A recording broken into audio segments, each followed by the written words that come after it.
സെക്കൻഡ്സിലുള്ളവരൊക്കെ ഒന്ന് നോക്കണം.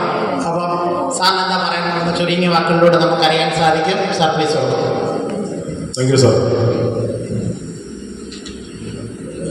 സഫർ മൂർത്തി സാറിൽ നിന്ന് തന്നെ ഇങ്ങനൊരു അംഗീകാരം സ്വീകരിക്കാൻ കഴിഞ്ഞതിൽ എനിക്ക് വളരെയധികം സന്തോഷമുണ്ട്.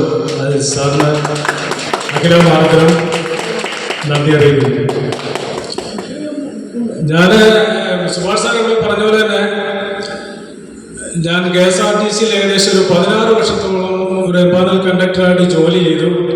പക്ഷെ എനിക്ക് ജീവിതത്തിൽ രണ്ടറ്റം കൂട്ടിമുട്ടിക്കാൻ പറ്റിയിട്ടില്ല.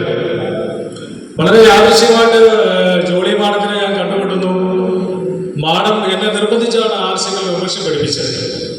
പക്ഷേ ഞാൻ പലപ്പോഴും ചിന്തിക്കാറുണ്ട്, ഈ ആർസികളിൽ ഞാൻ വന്നില്ലായിരുന്നെങ്കിൽ എന്താകുമായിരുന്നു. ഞാൻ 2020 KSRTCയുടെ പണി ഇറങ്ങുമ്പോൾ 14,400 രൂപ ഞാൻ വാങ്ങിച്ചത്. എനിക്കുണ്ടായിരുന്ന ശമ്പളം 2022 സ്റ്റാർ ഗോൾഡായി 38,000 രൂപ എനിക്ക് കിട്ടി.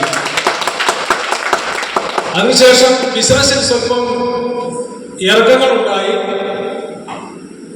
എന്നാലും ഞാൻ അടിയുറച്ച് നിന്ന് കാര്യങ്ങൾ പഠിച്ച് പ്രവർത്തിച്ചതിന്റെ ഫലമായിട്ടാണ് ഇങ്ങനൊരു അച്ചീവ്മെന്റിൽ എത്തിച്ചേരാൻ സാധിച്ചത്. ഇതെന്റെ മാത്രം കഴിവല്ല, എന്റെ കൂടെ അസോസിയേറ്റ് ചെയ്തിട്ടുള്ള എല്ലാ സഹപ്രവർത്തകരും അതുപോലെ തന്നെ അപ്ലൈ ലീഡേഴ്സും എല്ലാവരുടെ ഒരു സഹകരണം കൊണ്ടാണ് എനിക്ക് ഈ ഒരു ലെവലിൽ എത്താൻ പറ്റിയത്. എന്റെ മാത്രം കഴിവുകൊണ്ടല്ല.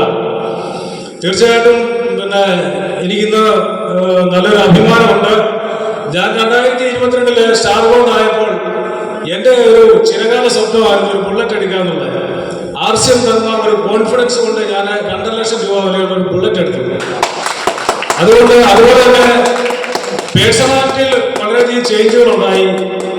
അല്പസ്വല്പം ലഹരിയൊക്കെ ഉപയോഗിക്കാൻ ഞാൻ പൂർണ്ണമായിട്ട് നിർത്തി. അതുപോലെ തന്നെ ഈ 1 വർഷമായിട്ട് നോൺ വെജ് ഞാൻ കംപ്ലീറ്റ് സ്റ്റോപ്പ് ചെയ്തു, വെജിറ്റേറിയനായിട്ട് മാറി. ഇതെല്ലാം RCM എനിക്ക് തന്നെ ഒരു വലിയൊരു ട്രാൻസ്ഫോർമേഷനാണ്. ഞാൻ ഈ ഒരു പ്രസ്ഥാനത്തെ ഇപ്പോൾ നെഞ്ചോട് ചേർത്ത് പിടിച്ചാണ് മുന്നോട്ട് പോയിക്കൊണ്ടിരിക്കുന്നത്. RCM ശരിക്കും ജീവിക്കുകയാണ്. എനിക്ക് ഇങ്ങനെ ഈ ഒരു ലെവലിലെത്താനായിട്ട് എൻ്റെ active, effective, caring and growing upline Jolly മാഡത്തിൻ്റെ ഒത്തിരി സപ്പോർട്ടും സ്നേഹവും സഹായവും ഒക്കെ ഉണ്ടായിട്ടുണ്ട്.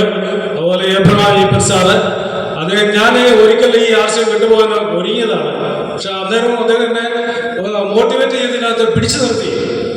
അദ്ദേഹത്തോട് ഈ അവസരത്തിൽ നന്ദി അറിയിക്കുക. അതുപോലെ എബ്രഹാം സുഭാഷ് സാറ്, ഷാറബ്രാന്റെ Babu sir, Jabari madam, Prasad sir, എല്ലാ ഗ്രേറ്റ് ലീഡേഴ്സിനോടും ഈ അവസരത്തിൽ നന്ദിയും കടപ്പാടും അറിയിക്കുന്നു. ജയ് RCM.